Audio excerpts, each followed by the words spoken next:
8절을 먼저 볼까요? 오늘 본 8절에 가면 내가 또 주의 목소리를 들으니 주께서 이르시되 내가 누구를 보내며 누가 우리를 위하여 갈꼬 하시니 그때에 내가 이르되 주여 내가 여기 있나이다 나를 보내소서 하였다 그랬습니다.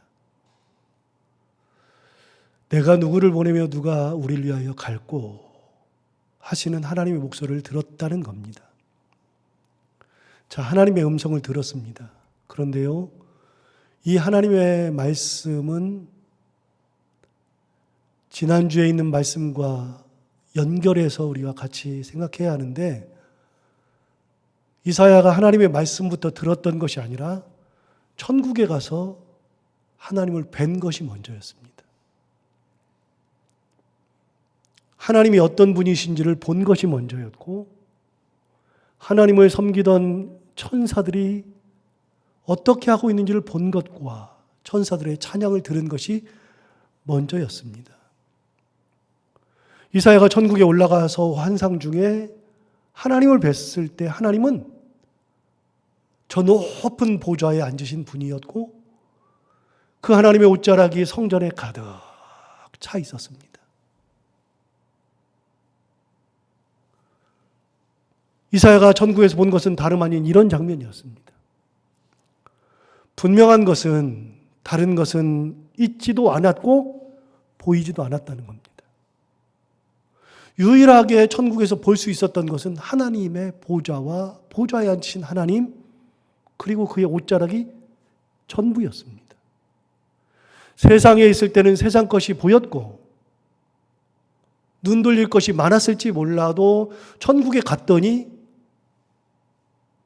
눈 돌릴 것이 없이 오로지 하나님만 보였다는 겁니다. 그 하나님을 보았을 때 이사야의 마음이 어떻겠습니까? 저는 교육전사부터 시작해서 전임전사 그리고 부목사까지 오랜 기간 유학했던 7년 6개월을 빼면 15년 동안 세 분의 담임 목사님을 섬겼었습니다. 그런데 그 세 분을 모실 때 담임 목사님 방에 함부로 들어가지도 못했습니다. 목사님 방에 들어가려면 옷매무새를 만져야 했고 말 한마디라도 조심해야 했고 그렇게 긴장하면서 방에 들어갔었던 기억이 지금도 납니다.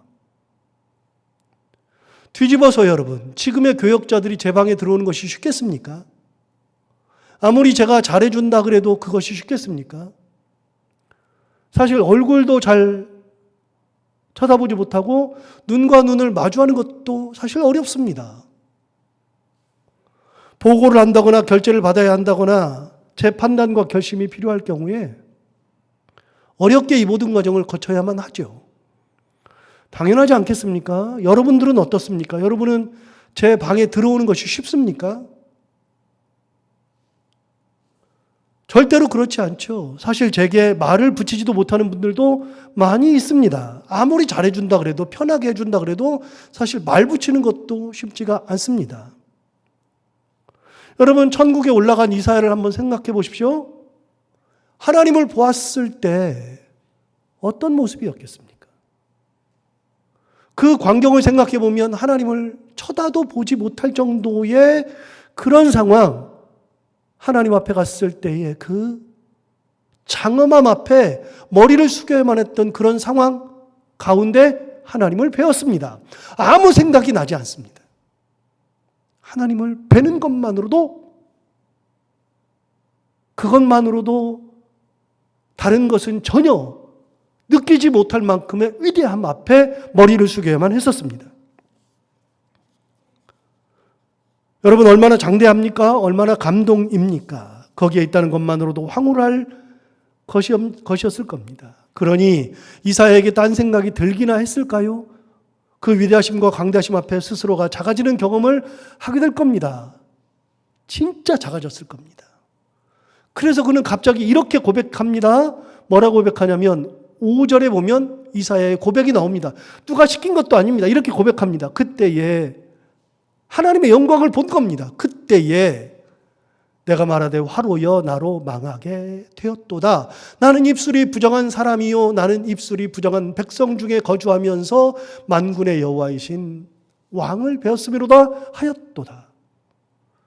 여러분, 하나님을 보자마자 갑자기 무슨 고백하냐면 망하게 되었다. 나는 입술이 부정한 사람인데, 입술이 부정한 백성 중에 있는 사람인데 내가 만군의 여호와 왕이신 하나님을 내가 배웠기 때문에 나 이렇게 부정한 사람이 될 수나 있는가? 그런 고백을 스스로 한 겁니다.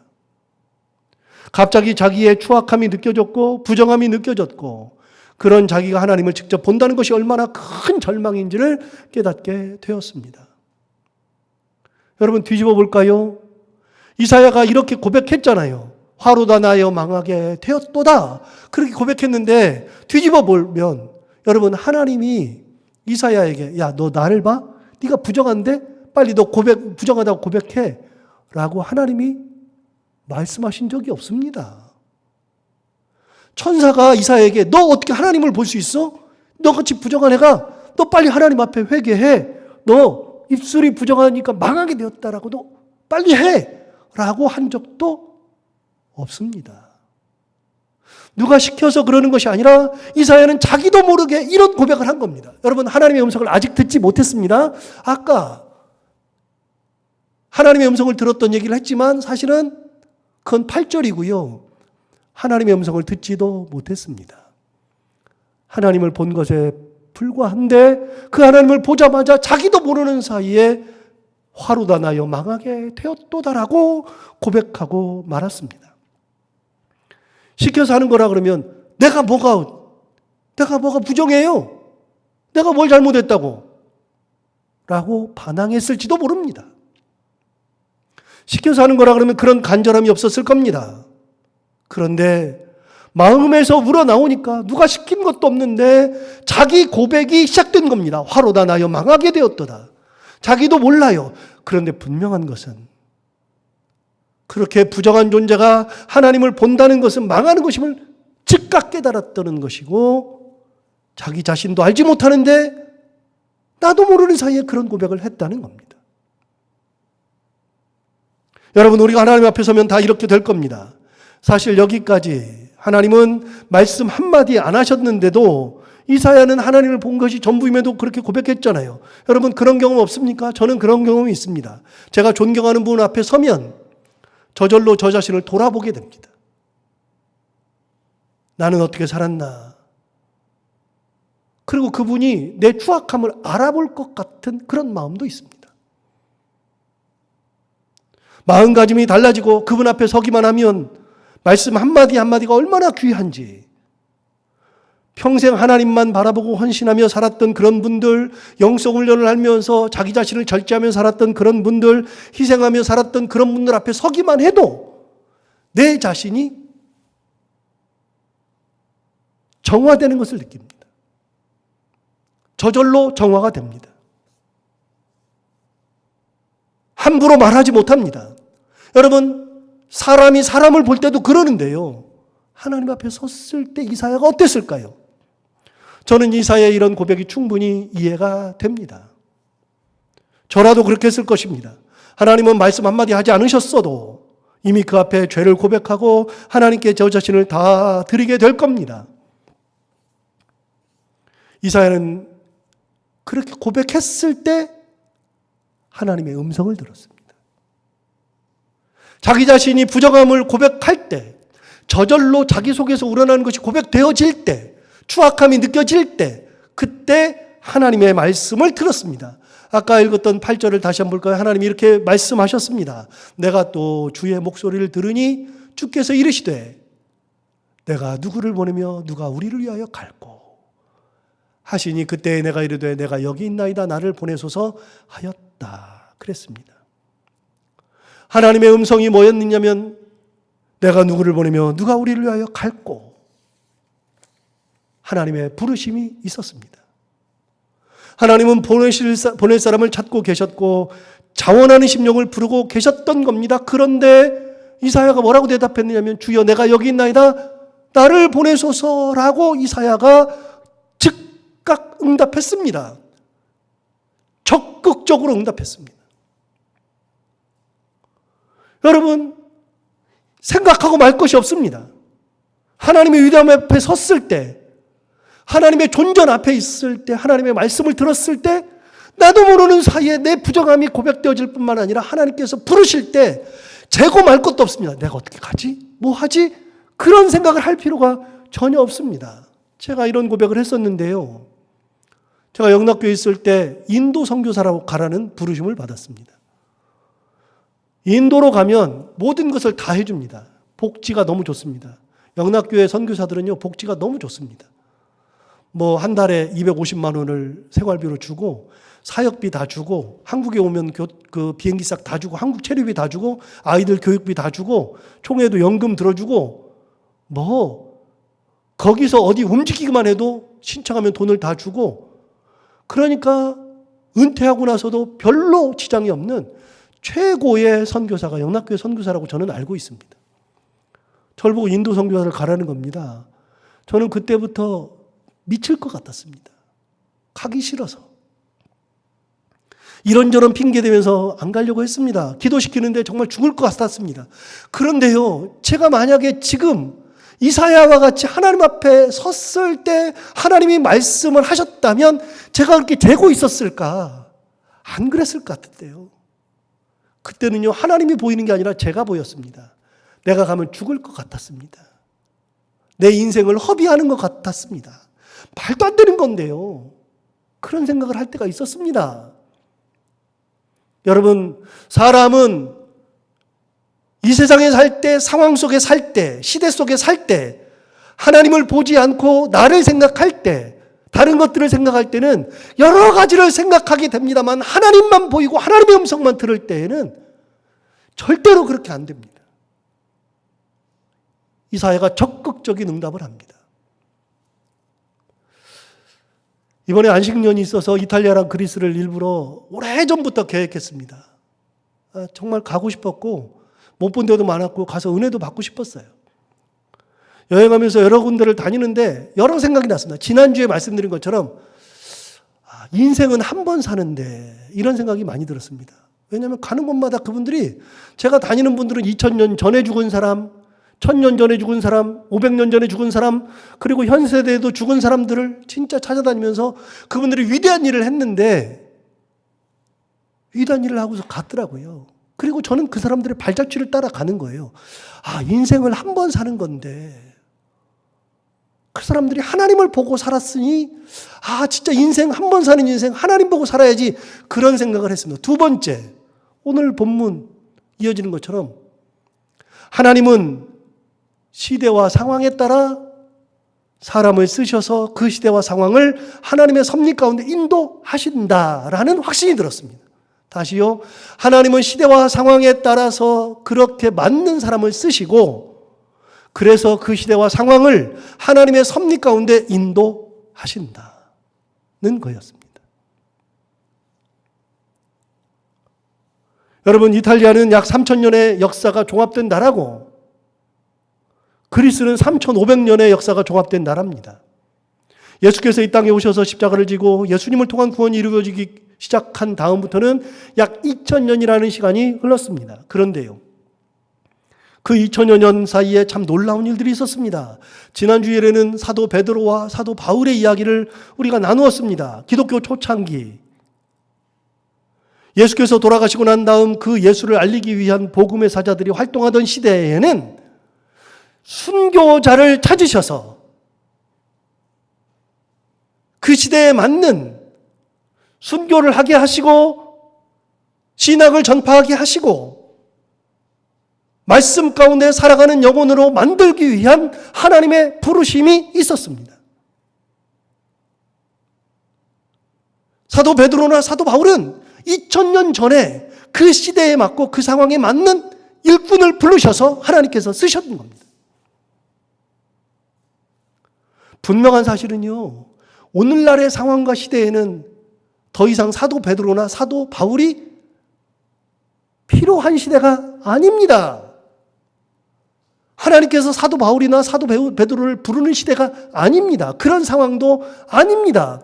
지금 만약 베드로나 바울이 있다 그러면 하나님께서 그렇게 쓰시지 않을 겁니다. 순교의 길을 가게 하지 않으실 겁니다.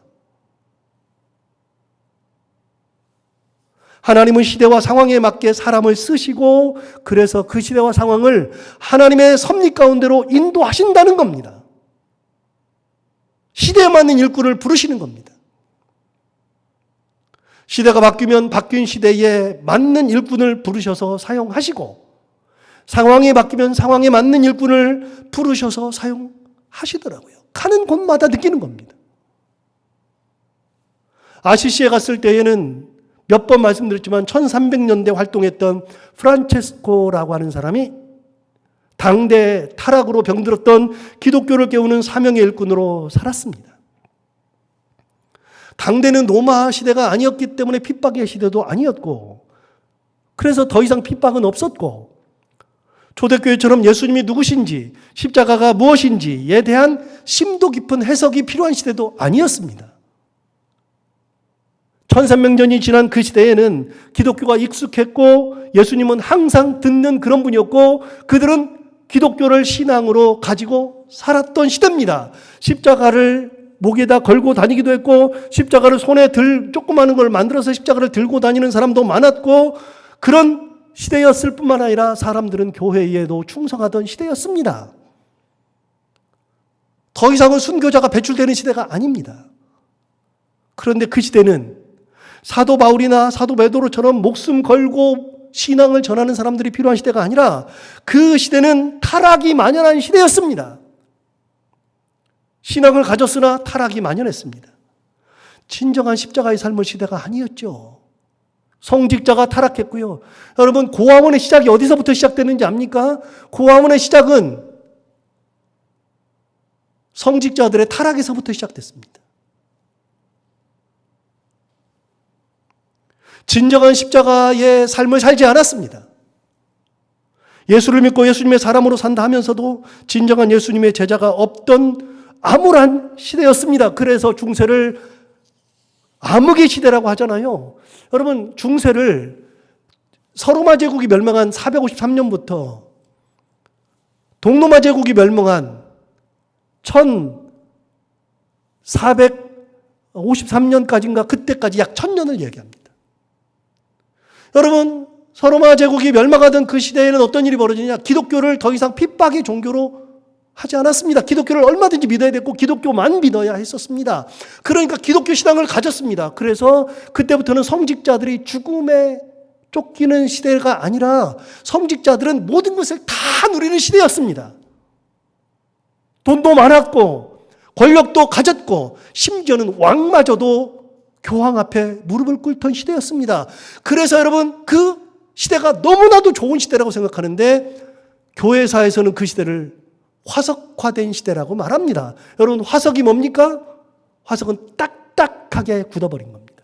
생명이 없습니다. 핍박 있을 때는 도망 다니면서 그러면서도 신앙대로 살고 지하에 들어가서도 신앙 가지고서 햇빛을 못 보고 살고 끝까지 예수 그리스도를 가슴에 품고 가진 것은 없어도 은혜 가지고 살던 시대가 있었는데 기독교를 인정하고 기독교만 믿어야 되는 시대가 되고 나니까 그 다음부터는 그럴 일이 없어지니까 돈이 주어지고 권력이 주어지고 다른 것들이 다 주어지니까 타락하기 시작했습니다. 교회가 최고였습니다. 그래서 그 당시에 유행했던 단어가 교회 외에는 구원이 없다. 맞습니까? 틀립니까? 틀리는 얘기입니다. 여러분 교회 외에 구원이 없는 게 아니라 예수 외에는 구원이 없는 겁니다. 그 당시에 만연했던 용어가 교회 외에는 구원이 없다 했습니다. 교황권에 도전하지 못했습니다. 성직자의 타락, 시대의 타락이 만연했던 그 시대에 분연히 일어났던 사람이 프란체스코 같은 사람이었습니다. 그 시대에는 나누기를 좋아하지 않았습니다. 그러나 프란체스코는 자기 것을 나누면서 가난한 자들과 함께 살면서 예수님과 같이 살면서 시대를 깨웠습니다. 그리고 프란체스코의 외침이 작은 자들의 모임이라는 것을 만들어서 가난한 자들이 모여들고 그와 뜻을 같이 하는 사람들 중에서 돈이 있는 사람들이 돈을 계속 후원하면서 가난한 자들 섬기면서 그 시대에 경종을 울리면서 새로운 시대를 만들었습니다. 700년이 지난 지금 제가 찾아가서 프란체스코 앞에 가잖아요. 가서 또 한 번 경종을 받습니다. 여러분, 1300년대는 사도 바울이 필요한 시대가 아닙니다. 그 시대, 그 상황은 사도 바울의 시대가 아니라 프란체스코의 시대입니다. 하나님께 천부적인 재능을 받았던 조각가 미켈란젤로는 피렌체에서 태어나서 정말 천부적인 재능을 가지고 있습니다. 저는 조각가나 예술가 중에 미켈란젤로를 최고로 칩니다. 제 소견입니다. 저는 미술을 그렇게 잘 알지 못하니까요. 예술을 잘 알지 못하니까. 그러나 제가 지금까지 공부한 바로는 저는 미켈란젤로가 최고라고 생각합니다. 미켈란젤로에 대해서는 제가 몇 시간이고 강의할 정도로 공부를 진짜 많이 했었습니다. 미켈란젤로. 그가 천부적인 재능으로 수많은 작품을 남겨서 많은 이들이 그가 남긴 작품을 통해서 하나님을 만나게 되었습니다. 그가 남긴 조각이 2개가 진짜 유명한 조각이 있는데요. 물론 그가 남긴 그림도 유명합니다. 그가 남긴 그림 중에서 가장 유명한 거는 바티칸에 있는 로마 교황청에 가보면 시스드라 대성당에 천정화가 쫙 있는데 그 천정화가 천지창조를 주제로 한 천정화를 쫙 그렸습니다. 정말 멋있죠. 이번에 또 한번 보고 왔는데요. 그 한 중간에 하나님께서 아담을 창조하는 장면이 나옵니다. 이렇게 해가지고 아담이 이렇게 손대는 E.T의 원조가 되었던 그 천지창조라는 그림을 미켈란젤로가 그렸습니다. 그리고 훗날 죽기 전에 다시 한번 교황청의 부르심을 받아서 그 시스라 대성당, 자기가 그려놓은 그 천정화, 그 바로 벽면, 앞에 벽면, 그 벽면 그 큰 데다가 최후의 심판을 그렸습니다. 거기 보면 최후의 심판이 뭔지를 느끼게 됩니다. 그래서 창세기의 천지 창조와 요한계시록의 최후의 심판을 같이 그려놓고 죽은 사람이 미켈란젤로입니다. 대단한 사람이죠. 그는 원래 그림을 전공한 사람이 아닙니다. 그는 조각가입니다. 조각한 사람입니다. 그가 한 조각을 보면 대단한 게요. 근육이 살아있어요. 근육이. 조각이. 미켈란젤로가 남긴 유명한 말 있잖아요. 대리석을 보면 거기서 말이 튀어나온다. 사람들은 대리석을 보면서 어떻게 말을 만들까를 생각하는데요. 미켈란젤로는 대리석을 보는 순간 말이 보인다는 겁니다. 예수가 보인다는 겁니다. 다윗이 보인다는 겁니다. 그래서 보이는 다윗을 깨면서 조각을 다 치워내서 거기에서 다윗을 끄집어내고 예수를 끄집어내고 말을 끄집어내고 대단한 사람이죠. 자기가 그렇게 얘기한 겁니다. 그가 남긴 조각이 2가지가 있습니다. 하나는 피에타, 하나는 다윗상. 얘기를 하면 너무 길고요. 피에타는 로마 교황청에 남아있고요. 다윗상은 피렌체에 남아있습니다. 피에타라고 하는 것은 뭐냐면요. 예수님의 어머니가 십자가에서 돌아가신 예수 그리스도를 품에 안고 있는, 그래서 품에 안고서 죽은 예수를 품에 안고 있기 때문에 예수님께서 품에 안겨서 쭉 늘어진 그런 것들이 다 피에타입니다.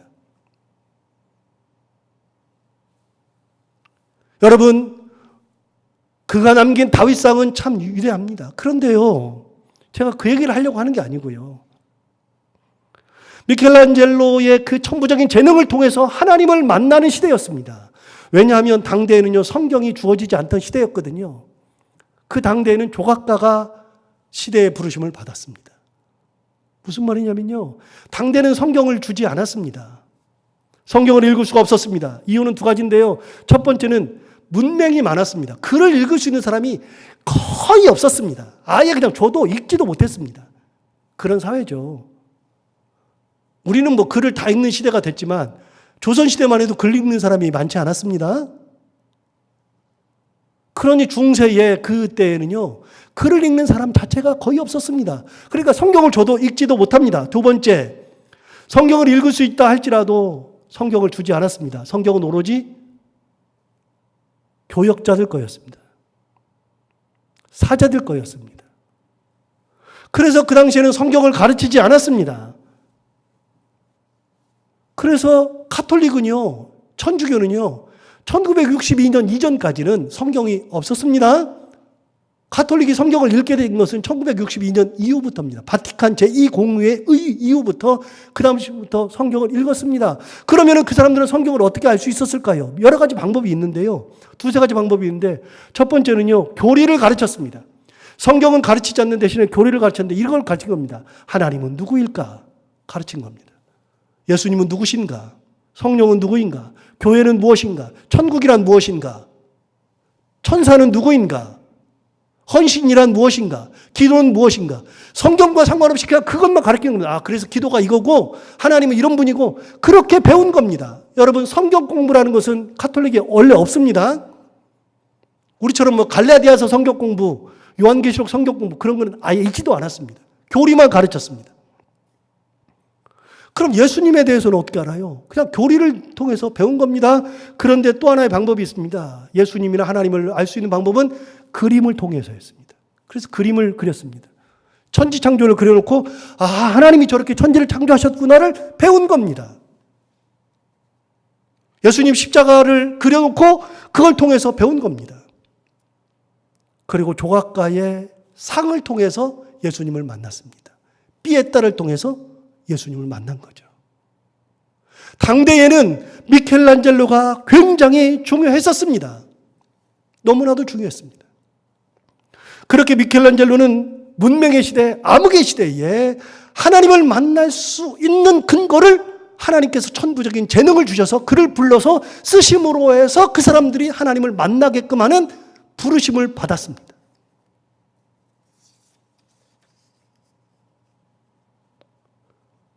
여행을 하면서 내내 이 생각이었습니다. 아하, 하나님은 시대에 따라서 일꾼을 쓰시는구나.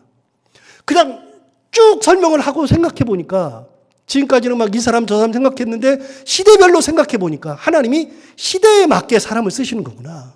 하나님은 그때에 맞게끔 사람을 불러서 쓰시는 거구나 라는 생각이 들었습니다.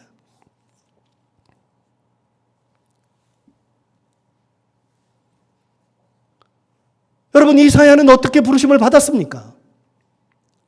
이사야가 그 하나님 앞에 갔을 때에는 우시야 왕이 죽던 때였습니다. 하나님을 보지 못하던 시대, 하나님의 음성에 귀를 기울이지 않던 그 시대에 하나님 앞에 가서 부르심을 받았습니다. 누가 우리를 위하여서 갈고 내가 누구를 보낼고 라고 하는 하나님의 부르심을 받았을 때 그 소명에 이사야가 응답해서 이사야가 그 시대에 하나님의 일꾼으로 세우심을 받아서 쓰임을 받은 겁니다. 이사야가 그럽니다. 내가 여기 있나이다. 나를 보내소서.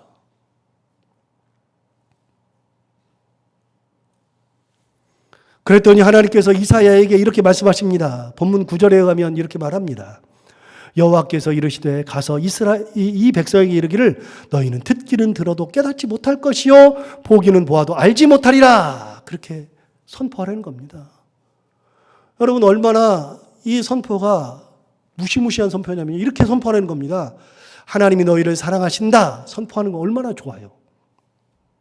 하나님의 은혜가 너희 가운데 있다 얼마나 좋아요. 그런데 뭐라고 선포하냐면 이렇게 선포하는 겁니다. 너희가 듣기는 들어도 깨닫지 못하고 보기는 보아도 알지 못하리라. 무슨 말입니까? 니네는 벙어리야. 니네는 눈이 멀은 장님이야. 너희는 귀가 먹은 귀머거리야. 너네는 고쳐도 안 돼. 아무것도 못해. 이걸 선포하려는 겁니다. 여러분, 이스라엘 백성들이 좋아하겠습니까? 안 좋아하죠. 그런데 하나님은 이사야에게 그렇게 외치려는 겁니다. 말도 안 되는 것을 외치라고 했는데 그것이 뭐냐? 말도 안 되는 외침을 하라는 것이 하나님의 부르심입니다. 그 시대에 맞는 하나님의 부르심. 여러분, 좋은 것만 전해야지 하나님의 부르심입니까? 사도 베드로나 사도 바울은요, 죽으라고 부르심을 받았습니다. 순교의 길로 부르심을 받았고요.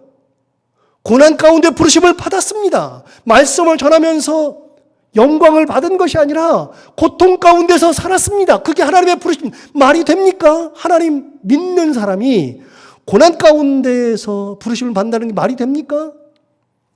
제가 새벽기도를 준비하면서 요즘에 디모데 이제 후서를 준비하고 있는데요. 데살로니가를 설교하고 있지만 디모데후서를 준비하고 있는데 디모데후서에 뭐라고 되어 있냐면 너는 나처럼 고난을 받으라 이렇게 나옵니다.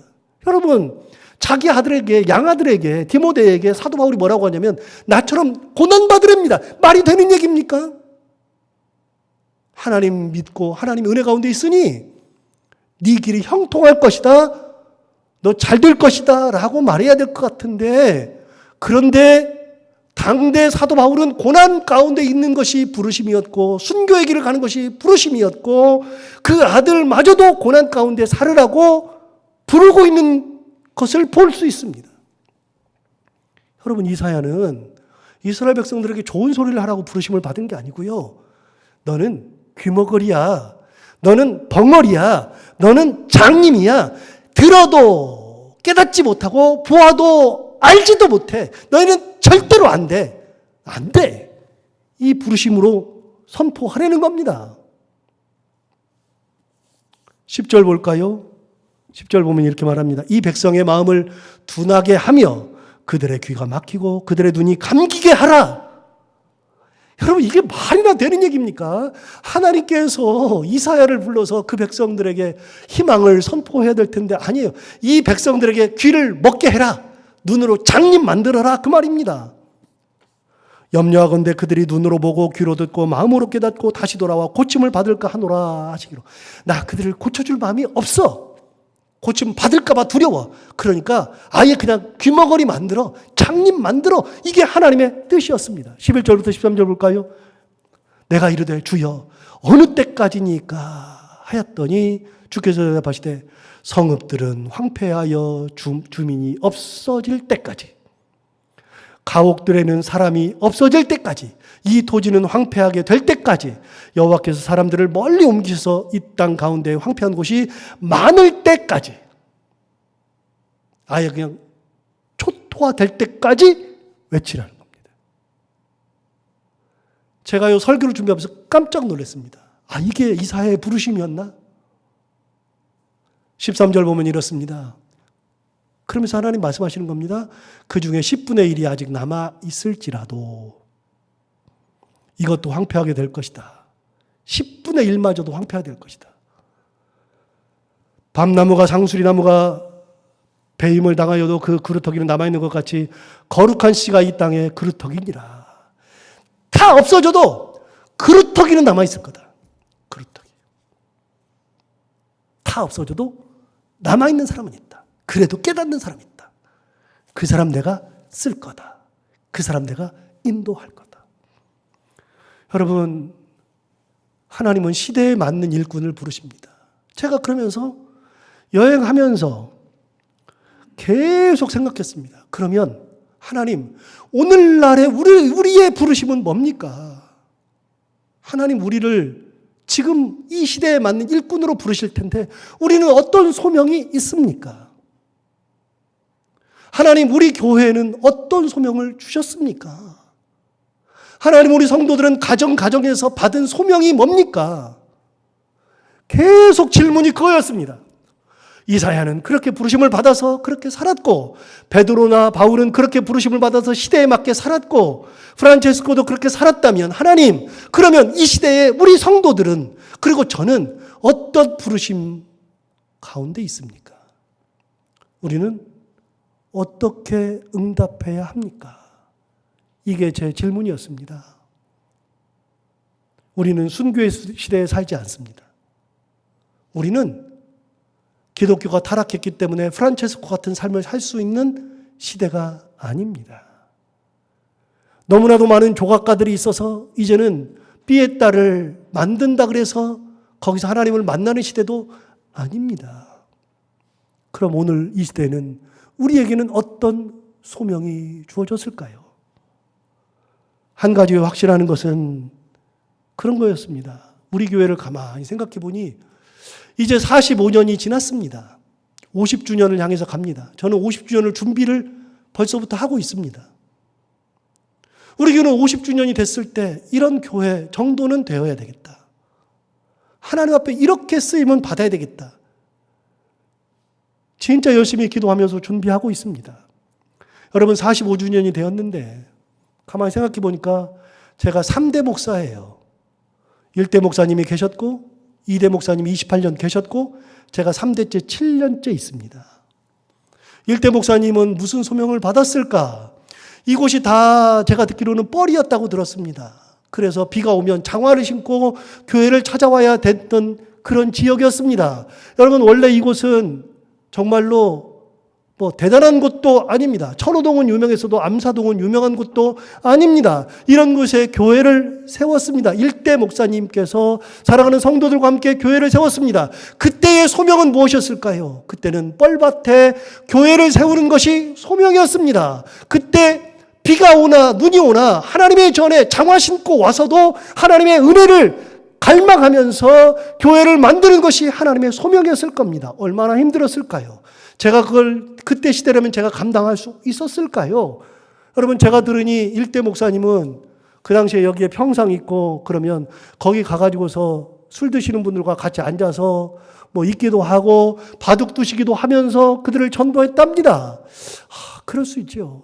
그게 그 시대의 사명이었을 겁니다. 하나님께서 그렇게 부르셨을 겁니다. 2대 목사님은 여기가 번화하게 되면서 여기에 교회를 세우는 사명을 가졌습니다. 건축을 하고 여기에 교회를 터를 잡게 하는 놀라운 일을 그분이 감당하셨습니다. 그럼 저에게 주어지는 소명은 뭘까? 고민 엄청 됩니다. 여러분은 어떻습니까? 여러분은 소명이 무엇이죠?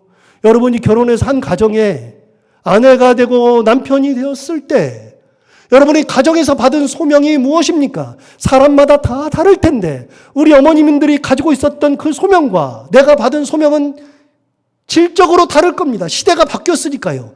상황이 바뀌었으니까요. 옛날에는 우리 어머님들은 무시받던 시대였습니다. 남편에게 맞던 시대였습니다. 사람 취급받지 못한 시대였습니다. 그런 가운데서도 가정을 지키고 가정을 세우고 자녀들을 기르면서 가정을 세우는 것이 어머니의 사명이었을 겁니다. 그러나 지금은 그런 시대는 아니거든요. 그럼 우리는 어떤 시대적 사명을 가지고 있습니까? 내가 가정에서 가진 사명이 뭡니까? 여러분, 우리 아버지들은 어떻습니까? 아버지들도 똑같지 않습니까? 여러분, 이 교회에 지금 신앙생활을 하는 우리가 가지고 있는 소명이 뭘까요? 저는 여행하는 내내 가지고 있었던 소명이 뭡니까? 하나님, 이 시대에 저를 부르고 하나님께서 이사에게 주셨던 소명, 베드로를 저한테 보게 하시고 바울을 보게 하시고 성프란체스코를 보게 하시고 가는 곳마다 하나님의 일꾼을 불러서 쓰신 것을 다 보여주셨는데 저에게 주신 소명과 우리 성도들의 소명이 뭡니까? 분명한 것은 그렇습니다. 여러분, 오늘날 이 시대에도 하나님은 부르신다는 겁니다. 여러분을 부르셨습니다. 교회로 부르시고 가정으로 부르시고 사회의 일원으로 부르셨습니다. 어떤 부르심이든 하나님 앞에 주여 내가 여기 있나이다. 내가 갈 테니 나를 보내주십시오. 고백했던 이사야를 불러서 그 시대를 깨웠던 것처럼 하나님 아버지 제가 순교의 길을 가겠습니다. 어떤 길이든 갑니다. 라고 고백하며 내가 나의 죽음을 두려워하지 않는다 고백했던 사도 바울을 쓰셔서 그 시대를 깨웠던 것처럼 오늘 이 시대에 우리를 부르셔서 하나님께서 이 시대를 깨우고 교회를 깨우고 하나님의 영광을 드러내는데 우리를 쓰실 겁니다. 여러분, 여러분의 소명이 무엇인지 다시 한번 깊이 생각하고 내가 여기 있나이다. 나를 보내소서 고백하며 하나님의 부르심에 응답하는 그런 삶을 살아가는 저희들이 다 되기를 바랍니다. 기도하겠습니다. 하나님 아버지 감사합니다. 오늘도 귀한 말씀으로 우리를 불러서 귀한 말씀을 주셨습니다. 이 말씀 우리가 기억하고 하나님을 바라봅니다. 하나님께서 함께해 주시고 이사야를 부르셨던 하나님, 시대에 따라서 일꾼을 부르셨던 하나님, 그 하나님의 부르심에 우리도 응답하며 이 시대에 우리에게 주신 사명을 감당하며 하나님께 영광 돌리며 살아가는 저희들이 다 되게 하여 주옵소서. 예수님 이름으로 기도하옵나이다. 아멘.